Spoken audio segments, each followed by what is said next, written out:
सत्संगत्वे निस्संगत्वं निस्संगत्वे निर्मोहत्वं निर्मोहत्वे निश्चलतत्वं निश्चलतत्वे जीवन्मुक्तिः पुनरपि जननं पुनरपि मरणं पुनरपि जननी जठरे शयनम् इह संसारे बहुदुस्तारे कृपया पारे पाहि मुरा.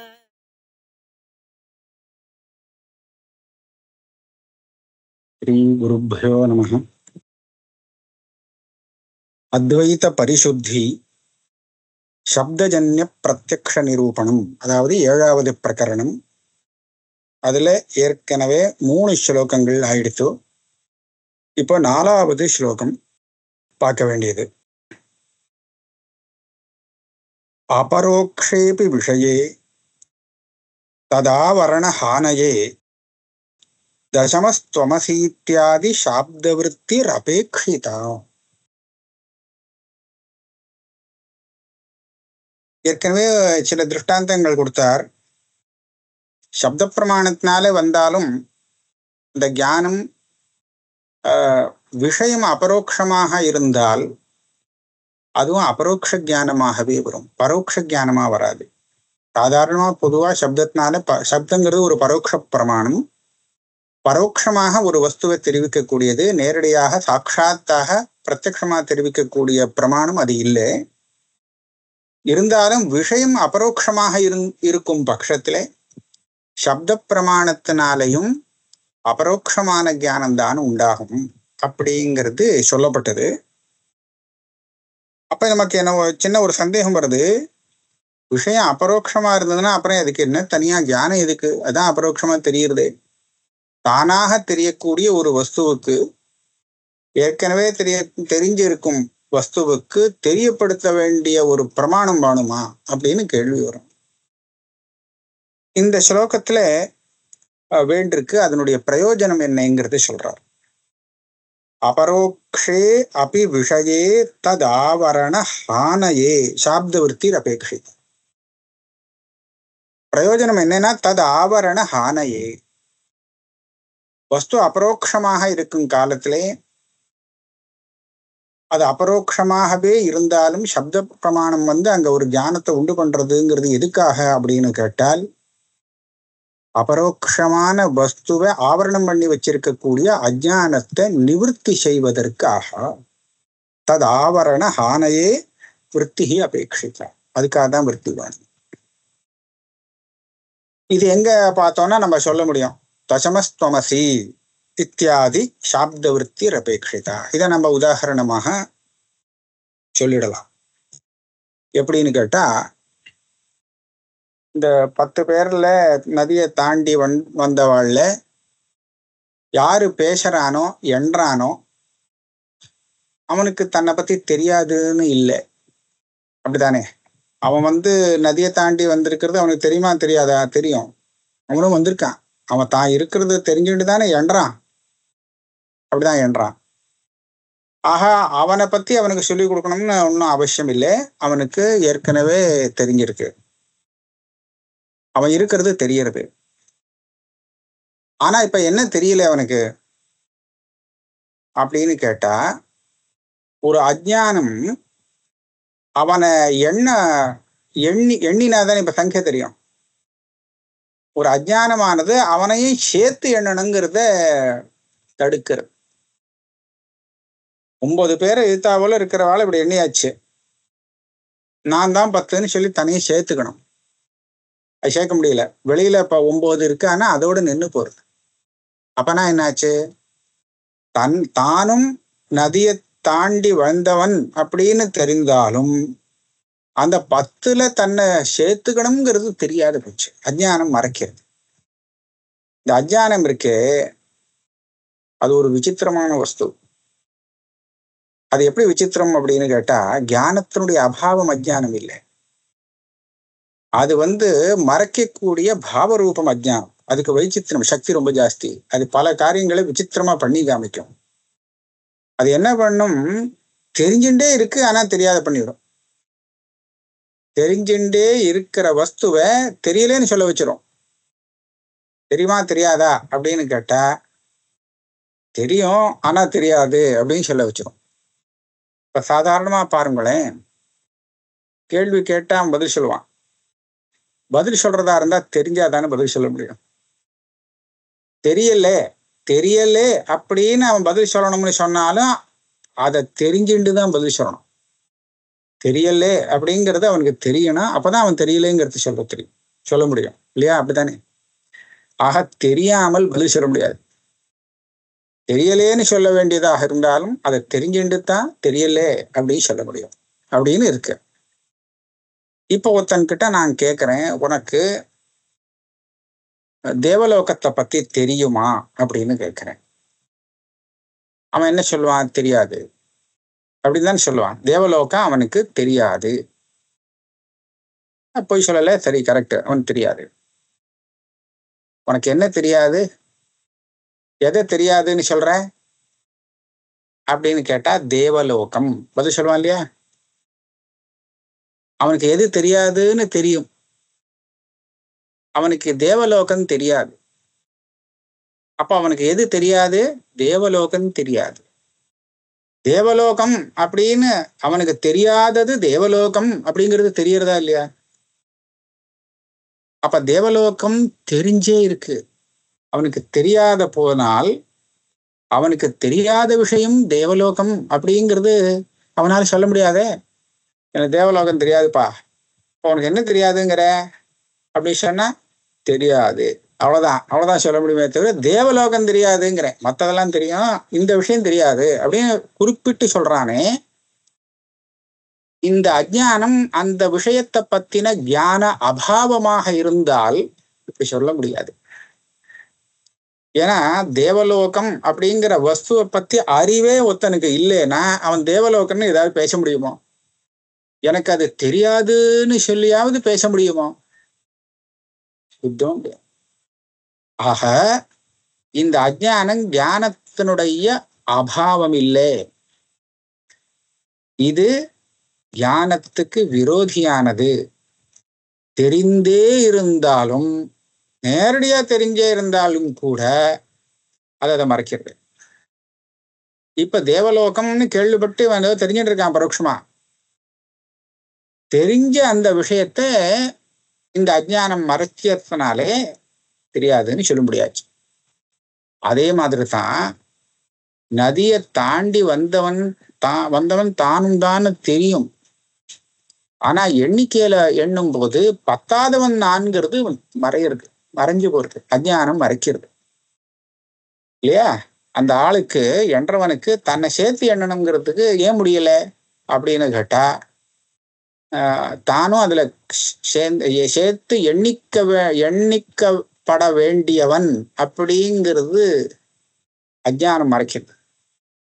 அப்ப என்ன பண்ணணும்? இவன் வந்தான் தசமஸ்தமசி அப்படின்னு விடுறான், நீதாண்டா அந்த பத்தாதவன் எண்ணிக்கோ அப்படின்னு விடுறான். இப்ப பத்தாதவன் அப்படின்னு பத்தாவது நீதான் அப்படின்னு சொல்லிட்டாக்க டக்குன்னு அந்த ஞானம் இவனுடைய அந்த அஜ்ஞானத்தை ஆவரணத்தை போக்கிடுறது. இனிமேல் அந்த பத்தாவதா இருக்கக்கூடிய தான் ஏற்கனவே தெரிஞ்சது தானே, அது பத்தாவதுன்னு தெரியாம பண்ணிது அந்த அஜ்ஞானம் ஆவரணம். இந்த ஆவரணத்தை போக்குறதுக்கு தான் அவன் சொல்ல முடியா இருந்தது. அவனுடைய சப்தம் இவனுக்கு ஞானத்தை ஏற்படுத்த வேண்டியதாக ஆனது. அது அந்த அஜ்ஞானத்தை நிவர்த்தி பண்ணிவிடுச்சுன்னா அதுக்கப்புறம் புதுசா சொல்லிக் கொடுக்கறதுக்கு இங்க ஒண்ணுமே இல்லை, இவனுக்கு எல்லாம் தெரிஞ்சதுதான், இப்ப சரியா போயிடும் எல்லாமே.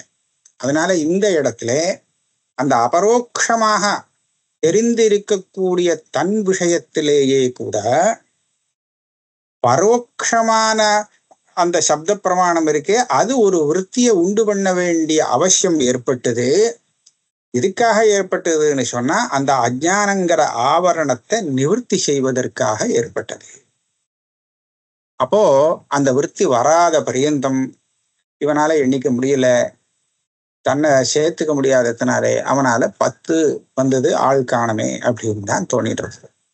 அந்த அஜ்ஞானத்தை போக்குறதுக்கு சாப்தவர்த்தி அபேட்சிதாங்கிற. அபரோக்ஷேபி விஷயே தது ஆவரண ஹானயே தசமஸ்துவமசி இத்தியாதி சாப்த விற்த்திர் அபேட்சிதா. இது 4வது ஸ்லோகம். அப்போ சொன்னா அபரோக்ஷமான விஷயம் இருந்துட்டு போட்டோம். ஆனா சப்தங்கிறது ஒரு பரோட்ச பிரமாணம். அது ஒரு விஷயத்தை தெரிவிக்கும் போது பரோட்சமாகத்தானே தெரிவிக்கும். சப்தத்தினால வரக்கூடிய ஞானம் அபரோக்ஷம் அப்படின்னு நீங்க என்னமா சொல்ல முடியும்? பிரமாணத்துடைய ஸ்வபாவத்தை மாற்ற முடியுமா? கண்ணால தெரியறது அப்படின்னு சொன்னா அது சாக்ஷுஷ ஜானமா தானே இருக்கணும். கண்ணுக்கு தெரியற வஸ்துவை தானே கண்ணால பார்க்க முடியும் இல்லையா? இது பாட்டுக்கு தன்னுடைய சுபாவத்தை மாத்திக்க முடியுமோ? நான் இந்த ரூபத்தை கண்ணால பார்க்கிறேன் இல்லையா? அதே மாதிரி அதனுடைய ரசத்தையும் கண்ணாலேயே பார்க்கணும் அப்படின்னு ஆசைப்பட்டான்னு வச்சுங்கோ. இது சாத்தியமோ? முடியாது இல்லையா? ரூபத்தை தான் பார்க்கலாமே தவிர அது எப்படி மதுரமா இருக்கா கசப்பா இருக்கா அதனுடைய ரசத்தையும் கண்ணாலேயே பார்த்து சொல்லணும்னா அது நம்ம கண்ணுக்கு முடியாது. அதனால பிரமாணங்களுக்குன்னு ஒரு சாமர்த்தியம் இருக்கு. அதனுடைய சக்தியை அனுசரித்து அது ஞானத்தை உண்டு பண்ணும். அப்படி இருக்கும்போது பரோட்சமான பிரமாணங்கள்னு பிரசித்தம், அனுமானம், சப்தம், இதெல்லாம் பரோட்சமா விஷயத்தை தெரிவிக்கக்கூடிய பிரமாணங்கள். இது எப்படி பிரத்யட்சமான அபரோக்ஷ ஞானத்தை உண்டு பண்ண முடியும் அப்படின்னு ஒரு கேள்வி வருது. அதுக்கு பதில் சொல்றார், இது வேதாந்தத்துல உள்ள ஒரு அசாதாரணமான விஷயம். இது மற்ற இடத்துல கிடையாது. அந்த விஷயத்தை இப்ப சொல்றார். அபரோக்ஷே பவேத் அர்த்தே சப்தாதபி அபரோக்ஷதி கதங்கல் அபரோக்ஷார்த்தே பரோக்ஷம் ஞானமுத்பவேத். அபரோக்ஷே அர்த்தே, அர்த்தம்னா அந்த விஷயமானது அபரோக்ஷமாக இருந்து விட்டதேயானால் சப்தாதபி அபரோக்ஷதீஹி பவே. பரோட்ச ஞானத்தை உண்டு பண்ணக்கூடிய அந்த சப்த பிரமாணமாக இருந்தாலும் அது அபரோக்ஷமான ஞானத்தையே உண்டு பண்ணும். பரோட்ச ஞானத்தை உண்டு பண்ணக்கூடியதுதான். ஆனா இந்த இடத்துல அது அபரோக்ஷ ஞானத்தை உண்டு பண்ணும். அது எப்படி பண்ண முடியும் அப்படின்னு கேட்டா, விஷயம் அபரோக்ஷமாக இருக்கு. இது நான் ஏன் வேதாந்திகளுக்கு மாத்திரம் உள்ள அசாதாரணம், மற்றவாள் சொல்லாத விஷயம் அப்படின்னு சொன்னேன்னு கேட்டா, மற்றவாள்லாம் விஷயாபரோக்ஷம் ஞானாபரோக்ஷம்னு அந்த அபரோக்ஷத்தை 2ஆக பிரிக்கவே இல்லை. தியானம்தான் பிரத்யக்ஷமான ஜானம். பிரத்யக்ஷமா ஜானம் வந்ததுன்னு சொன்னா அப்ப அந்த விஷயத்தையும் பிரத்யக்ஷம்னு சொல்லுவோம். ஞானம் பரோட்ச ஜானம், பரோட்ச பிரமாணத்தினால ஞானம் வந்ததுன்னா அப்ப விஷயத்தை பரோட்சம்னு சொல்லுவோம். லோகத்துல ஓரளவுக்கு முக்காவாசி இது சரியா வரும்.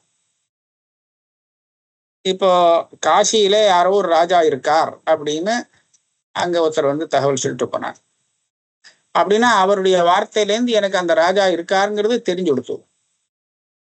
தெரிஞ்சது பிரத்யக்ஷமா தெரியல இல்லையா? அது பரோட்சமா தான் தெரிகிறதுன்னு நம்ம அனுபவிக்கிறோம். இதே நான் நேர போயிருக்கேன், அங்க அந்த ராஜா வந்திருக்காரு, இவர்தான் ராஜா அப்படின்னு தெரிஞ்சே பார்த்தோம்னா அப்ப என்ன ஆறுது? இது பிரத்யக்ஷ ஞானம். அப்ப பிரத்யக்ஷ ஏன்னா இது நான் கண்ணால பார்த்திருக்கேன். ஆக பிரத்யக்ஷ பிரமாணம் ஒரு விஷயத்தை காண்பிக்கிறதா இருந்தால் அப்ப அந்த ஞானம் பிரத்யக்ஷ ஞானம்னு சொல்லப்படும். பரோட்ச பிரமாணம் அதே விஷயத்தை தெரிவிக்கும் போது பரோட்ச ஞானத்தை, அந்த ஞானம் பரோட்சமாக இருக்கும் அப்படின்னு தான் நம்ம லோகத்துல பொதுவாக பார்க்கிறோம். அப்ப இதுல இருந்து நம்ம என்ன சொல்றதுன்னு சொன்னா, பிரத்யக்ஷமான ஞானத்துக்கு எது விஷயமோ அதை பிரத்யக்ஷம் அப்படின்னு சொல்றது. பரோட்சமாக வரும் ஞானத்துக்கு விஷயமானது பரோட்சம். விஷயத்தை பிரத்யக்ஷம் பரோட்சம்னு சொல்றது இப்படியாக விவகாரம். இது பொதுவா மற்ற தர்சனக்காரா எல்லாரும் சொல்லக்கூடிய ஒரு விஷயம். ஆனா வேதாந்திகள் கொஞ்சம் மாத்தி சொல்றா. அவ என்ன சொல்றா, நீ ஞானத்தை வச்சு விஷயத்தை பிரத்யக்ஷம்னோ பரோட்சம்னோ சொல்றே, ஆனா நான் ஞானத்தை ஒதுக்கி விட்டுட்டு தனியாகவே விஷயத்தை பிரத்யக்ஷம்னு, விஷயத்துல உள்ள பிரத்யக்ஷம், சில விஷயங்களை பிரத்யக்ஷம்னு சொல்றேன். ஞானமே வேண்டாம், ஞானத்தை எடுத்துக்காமல் விஷயத்துல உள்ள அந்த பிரத்யக்ஷத்துவத்தை தனியா சொல்றேன். முடியுமா? அந்த மாதிரி சொல்ல முடியுமா அப்படின்னு கேட்டா, யாரெல்லாம் ஸ்வப்பிரகாசமா ஒரு வஸ்துவை ஒத்துக்கிறாளோ அவ எல்லாரும் இந்த மாதிரி சொல்ல வேண்டிய ஒரு அவசியம் இருக்கு. இப்ப எப்படின்னு கேட்டா, நம்ம ஆத்மஸ்வரூபம் இருக்கு, இது தெரிஞ்சுட்டே தான் இருக்கு, நமக்கு தெரியாம இல்லவே இல்லை. எப்போதும் இருக்கிறது, அது இருக்கிறது தெரிகிறது. நான் இதை பிரத்யக்ஷ பிரமாணத்தினாலேயோ பரோட்ச பிரமாணத்தினாலேயோ எனக்கு ஞானம் வந்தா தான் இருக்குன்னு தெரியுறதுன்னு சொல்ல முடியாது. தூக்கத்திலையும் தெரிகிறது, நல்ல சுஷுப்தியிலையும் தெரிகிறது. தூங்கிட்டு இருந்தேன்னு அதனாலதான் சொல்றான் இல்லையா? ஆக இந்த ஆத்மஸ்வரூபம் எப்படி தெரிகிறதுனா தானாக தெரிகிறது. தானாக தெரியறதுன்னு சொன்னா ஒரு பிரமாணம் ஞானத்தை ஏற்படுத்தினாத்தான் தெரியும் அப்படிங்கிறது இல்லை, ஆத்ம விஷயத்துல இல்லை, மற்ற விஷயங்கள்ல இருக்கு. அப்போ இந்த ஆத்மாவே உபனிஷத்து சாட்சாத் அபரோக்ஷாத் அப்படின்னு சொல்றது. இது நேரடியாகவே அபரோக்ஷமானது. அது அபரோக்ஷமான ஞானம் வந்தால் மட்டும் அது பிரத்யக்ஷங்கிறது இல்லை. மற்ற விஷயங்கள்ல பார்த்தீங்கன்னா அவ சொன்னது சரியா வரும். மற்ற விஷயங்கள்ல பார்க்கறச்சே இப்ப இந்த எழுத்தா போல அந்த ஒரு புஸ்தகம் இருக்கு, இந்த புஸ்தகத்தை நான் கண்ணை திறந்து பார்க்கறேன். கண்ணை திறந்து பார்த்தேன்னா எனக்கு அந்த புஸ்தகம் பிரத்யக்ஷமாவே தெரியும். கண்ணை முடின்ட்டேன், உங்ககிட்ட கேட்கறேன் அந்த புஸ்தகம் அங்க இருக்கா பார்த்து சொல்லுங்க, பார்த்து சொல்றேன் புஸ்தகம் இருக்குன்னு எனக்கு தெரியுது இப்போ. ஆனா அது பரோட்சம். ஏன்? சப்த பிரமாணத்தினால வந்தது, அதனாலே எனக்கு புஸ்தகத்தை பத்தின ஞானம் பரோட்ச ஞானம். நான் கண்ணால பார்த்தேன், அப்போ புஸ்தகம் இருக்குன்னு தெரிஞ்சது, அதனால இந்த ஞானம் அபரோக்ஷம் அப்படின்னு சொல்றது மத்த தார்சனிக்காள். ஆனால் வேதாந்தி என்ன சொல்றான் அப்படின்னு கேட்டா, விஷய பிரத்யக்ஷத்துக்கு ஒரு தனி லட்சணம், ஞான பிரத்யக்ஷத்துக்கு தனி லட்சணம், ரெண்டையும் தனித்தனியாக வேதாந்தி பிரிச்சுட்டான். எப்படி இருந்தா விஷயம் பிரத்யக்ஷமாகும், எப்படி இருந்தா ஞானம் பிரத்யக்ஷமாகும் அப்படிங்கிறத அவ பரிஷ்காரங்கள்லாம் பண்ணி பிரமாதமா சொல்லியிருக்கா. ஒரு விஷயத்தை நான் சுருக்கமா சுலபமா சொல்றேன், இதெல்லாம் பரிபாஷை அதனுடைய வியாக்கியானங்கள் எல்லாம் இருக்கு. அதாவது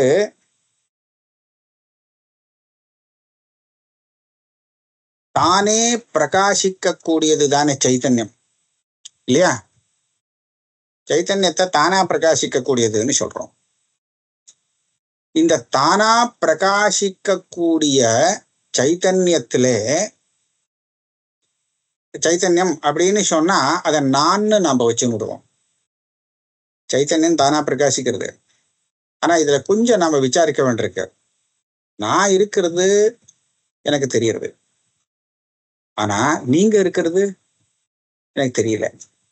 நான் சைத்தன்யம், நீங்க சைத்தன்யமா இல்லையா? உங்களுக்கு சைத்தன்யம்.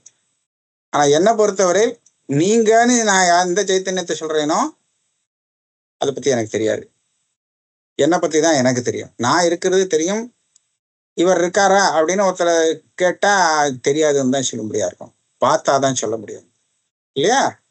அவர் இடத்துல சைத்தன்யம் இருக்கா இல்லையா சொல்லுன்னா ஆனா இப்பவே சொல்ல முடியாது, பார்த்தாதான் சொல்ல முடியும் அப்படின்னு சொல்ல வேண்டியதாக இருக்கும். அப்ப ஸ்வதகா அபரோக்ஷமாக இருக்கக்கூடியது சைத்தன்யம் அப்படின்னு சொல்றச்ச இதுக்கு உதாரணமாக ஒவ்வொருத்தனும் தன்னைத்தான் சொல்லிண்டாகணும் இல்லையா? அவன்தான் அவனுக்கு தானா தெரியக்கூடிய வஸ்து. மற்ற விஷயங்கள்லாம் ஒரு பிரமாணத்துக்கிட்ட கேட்டு அந்த பிரமாணம் எப்படி சொல்லி கொடுக்கறதோ அப்படி தெரிஞ்சுக்கணும். இதுதான் நமக்கு விவகாரத்துல இருக்கு.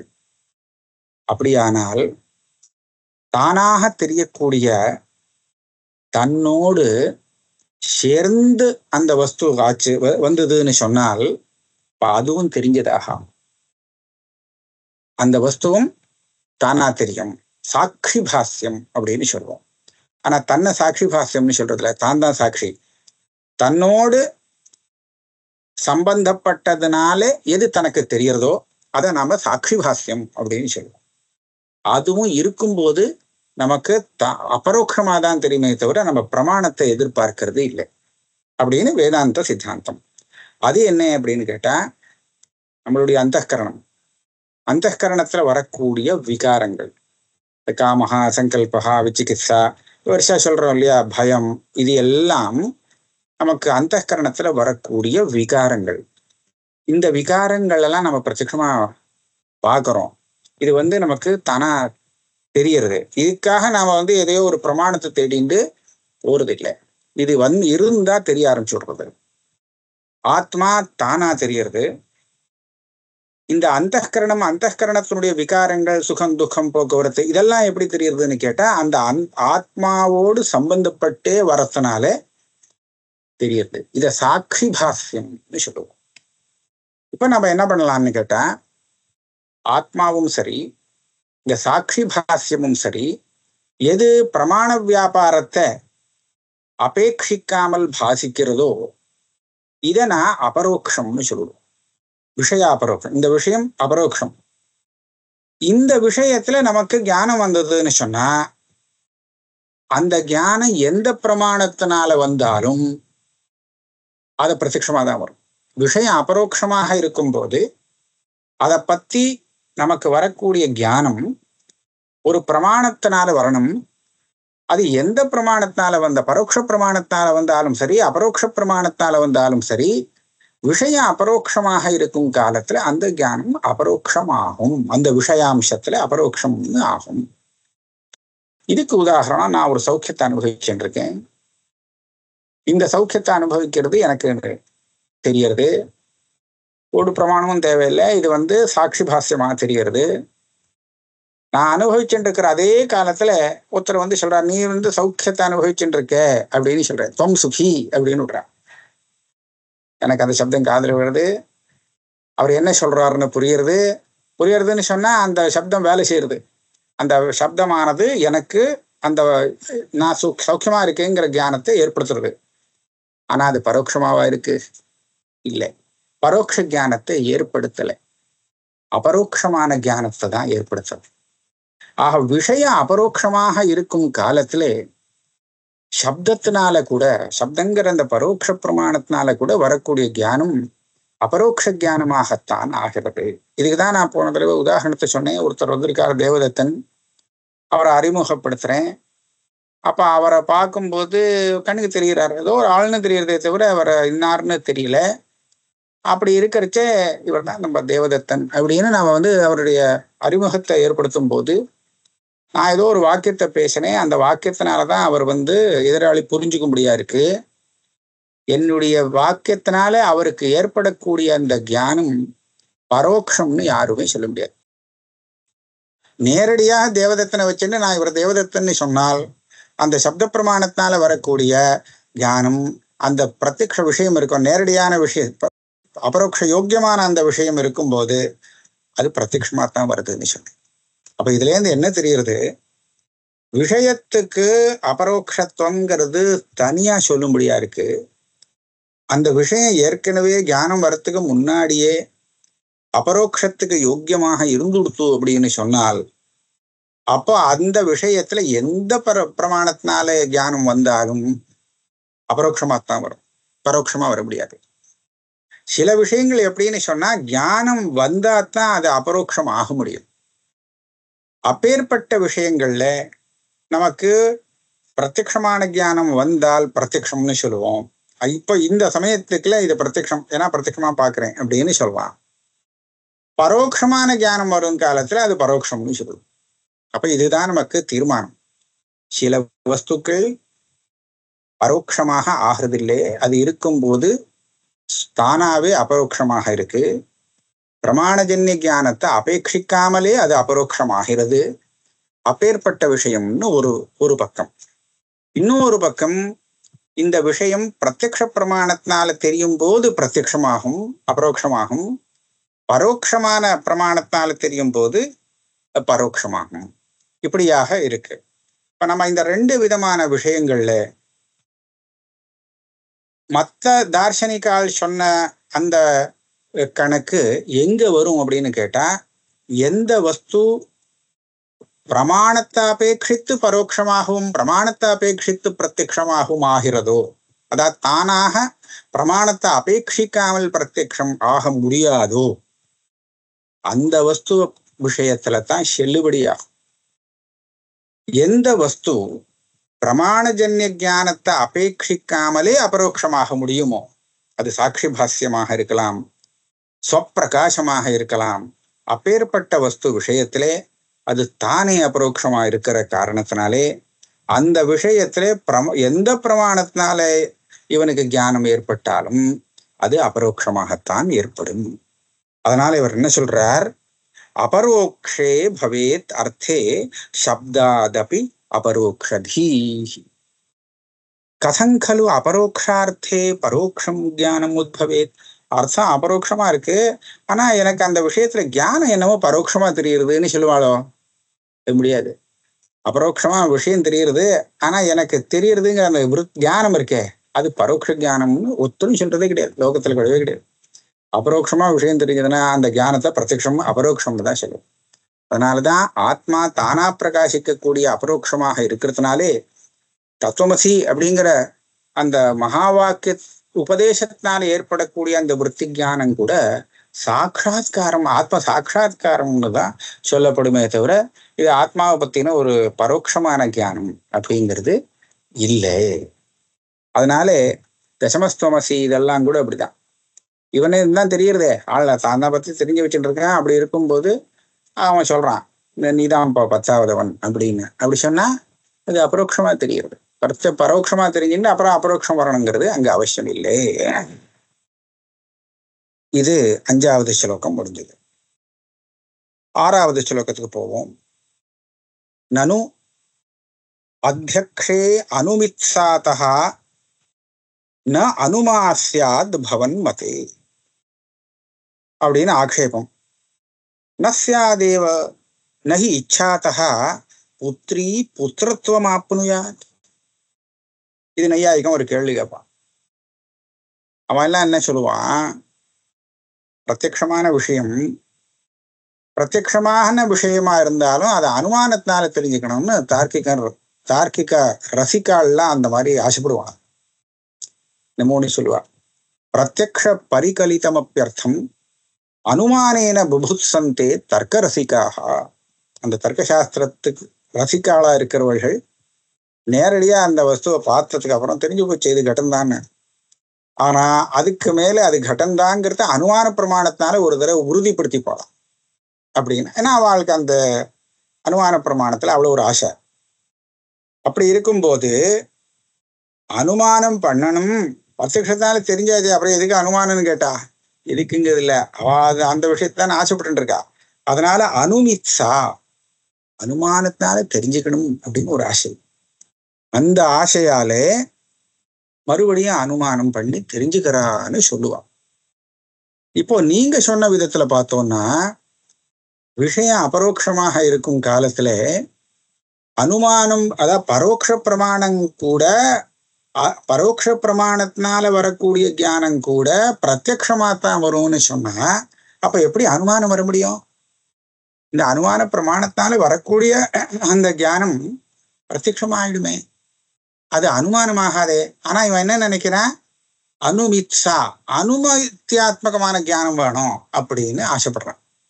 பிரத்யக்ஷமா பார்த்தாச்சு, இருந்தாலும் அதை இப்போ அந்த பருவத்தத்துல பாக்குறான், பத்தினி எரியறது, அது தெரியறது. இனிமே அதை அனுமானம் பண்றான். ஆமா புகையும் வருது பத்தியா, அப்படின்னா அந்த அக்னி இருக்கணுமோ இல்லையோ அப்படின்னு சொல்லி அனுமானமும் பண்ணிக்கிறான். இப்போ நான் என்ன சொல்ல போறேன், நேர பாக்குறான் அக்னி எரிஞ்சிட்டு இருக்கு.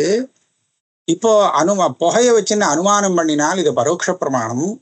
ஆனா அபரோக்ஷமாக தெரியும் போது அந்த வன்னி அக்னி விஷயத்துல பரோட்ச ஞானம் வர முடியாது. ஆனா தார்க்கிகன் என்ன சொல்றான், பிரத்யக்ஷமாக பார்த்த அந்த வன்னிய அனுமானத்தினால தெரிந்து கொள்ள ஆசைப்படுகிறான் தார்க்கிகன். அப்போ அனுமான பிரமாணத்தினாலே அனுமானம் பண்ணியும் அதை தெரிஞ்சுக்கிறாங்கிறது சொல்லணும் இல்லையா? இப்ப அனுமானத்தை உண்டு பண்ணாது, பிரத்யக்ஷ ஞானத்தை தான் உண்டு பண்ணும்னு சொன்னா அவனுடைய ஆசை வீணா போயிடுமே, அனுமித்சா அங்கிருந்து போயிடுமே அப்படின்னு கேட்டான். நானும் அத்தியக்ஷே அனுமித்சாத்தா நானுமாசியாது பவன்மதே. விஷயம் அபரோக்ஷமா இருக்கு, அனுமான பிரமாணத்தால அனுமானம் வராது, பிரத்யக்ஷதான் வரும்னு சொல்றியே நீ, அப்ப தார்க்கிகன் ஆசைப்பட்டதுக்கு போயிடுமே, வராதே அப்படின்னா. நஸ்யாதேவான்னுட்டான். நேரடியா பிரத்யக்ஷமா தெரியக்கூடிய விஷயத்துல உன்னால அனுமானம் பண்ணவே முடியாது போன்ட்ட. அனுமானம் வராதுதான். எங்கேயாவது வருதா? அனுபவம் இருக்கா? அந்த அக்னி இருக்கணும், பர்வத்தத்துல நேர அக்னியை பார்த்துட்டு இருக்கான்னு சொல்றானே, அந்த இடத்துல அதை பார்த்துட்டே இருக்கிறச்ச அனுமானம் வராது. அவன் முகத்தை திருப்பிண்டு அங்க நெருப்ப பார்க்காமல் தூமத்தை மாத்திரம் பார்த்து, தூமம் இருக்கு அதனால அக்னி இருக்கு அப்படின்னு அந்த காலத்துல இருந்து கொஞ்சம் விலகி வந்து வேற காலத்துலதான் அனுமானம் பண்ணியா. அதனால அந்த பிரத்யக்ஷமான ஞானம் இருந்துட்டே இருக்கிற அதே காலத்துல இவனுக்கு பரோட்சமான ஞானம் வருதுன்னு சொல்ல முடியாது. பிரத்யக்ஷம் போய் சித்த நேரத்துக்கு அவன் வியாப்தியெல்லாம் அனுசந்தானம் பண்ணி ஒரு அனுமானத்தையும் பண்ணிக்கிறான் அந்த விஷயத்துல அப்படின்னு தான் சொல்லணுமே தவிர, அந்த பிரத்யக்ஷமா தெரிஞ்சுட்டே இருக்கிற காலத்துல இது வருதுங்கிறது தார்க்கிகன்னு ஒத்துக்கல. அவனுக்கு 2 ஞானம் சேர்ந்த வாக்குல வராது, இருக்கவும் இருக்காது. முன்ன பின்ன வந்தாலும் ஒரு க்ஷணத்துல சேருமே தவிர அதுக்கப்புறம் சேராது. ஆக பிரத்யக்ஷமான ஞானம் வந்து அப்படியே இருக்கு, ஏதன் மத்தியில அனுமான ஞானம் வந்ததுங்கிறது அவனுக்கு கிடையவே கிடையாது. விஷயம் சமானமா இருந்தால் பிரத்யக்ஷ ஞானம் இருக்கும் போது அந்த விஷயத்துல பரோட்ச ஞானம் வராது. அதே விஷயம் பின்னமா இருந்தால் பரோட்ச ஞானம் வரும் காலத்துல, அதான் அனுமானம் வர காலத்துல அவனுக்கு பிரத்யக்ஷ ஞானம் வராது. வேற விஷயமா இருந்தா, அதே விஷயமா இருந்தா பிரத்யக்ஷ ஞானம் தான் வரும். ரெண்டுக்கும் ஒரே விஷயமா இருந்தா, பிரத்யக்ஷமா தெரியக்கூடிய நிலையில அக்னி இருக்கு, இவன் அனுமானம் பண்ணி தெரிஞ்சுக்கணும் பாக்குறான்னா அனுமானம் வராது, நேர கண்ணுக்கு தெரிஞ்சிடும் அந்த இது. ஆனா விஷயம் வேற, கண்ணுக்கு எதிர்த்தாப்புல இருக்கிற தெரியற வஸ்து வேற, அனுமானத்துல தெரியக்கூடிய வஸ்து வேறையா இருந்தால் அப்ப அனுமானம் தான் வருமா தவிர எதிர்த்தாப்புல இருக்கிற வஸ்து தெரியாது போயிடும், பிரத்யக்ஷமா தெரியாது போயிடும் அந்த சமயத்துல. ஆக ஒரே சமயத்துல 2 வேலை நடக்காது, 2 ஞானம் அவனுக்கு கிடையாது. ஆகையால அவன் என்ன சொல்றான், ஒரு விஷயம் பிரத்யக்ஷமாக தெரிஞ்சுட்டு இருக்கும் போது இன்னொரு பிரமாணம் வேலை செய்யாதுன்னு சொல்றான். நான் என்ன சொல்றேன், வேதாந்தி, ஒரு விஷயம் பிரத்யக்ஷமா தெரிஞ்சுட்டே இருக்கும் போது இன்னொரு பிரமாணம் வேலை செய்யும், ஆனா அது செய்யக்கூடிய வேலைங்கிறது பரோட்ச ஞானமா இருக்காது, அபரோக்ஷ ஞானமாவே இருக்கும். இது வேதாந்தி சொல்றான். விஷயம் பிரத்யக்ஷமா தெரிஞ்சுட்டு இருக்கும் காலத்துல இதுதான் நியாயம்னு தெரியுது. இப்ப எப்படின்னு கேட்டா, இப்ப தேவதத்தனை நேரடியா பார்த்துட்டே இருக்கிறச்சே ஒருத்தன் அவனை பத்தி சொல்றான், அவன் வந்து தேவதத்தன் அப்படின்னு சொல்றான்.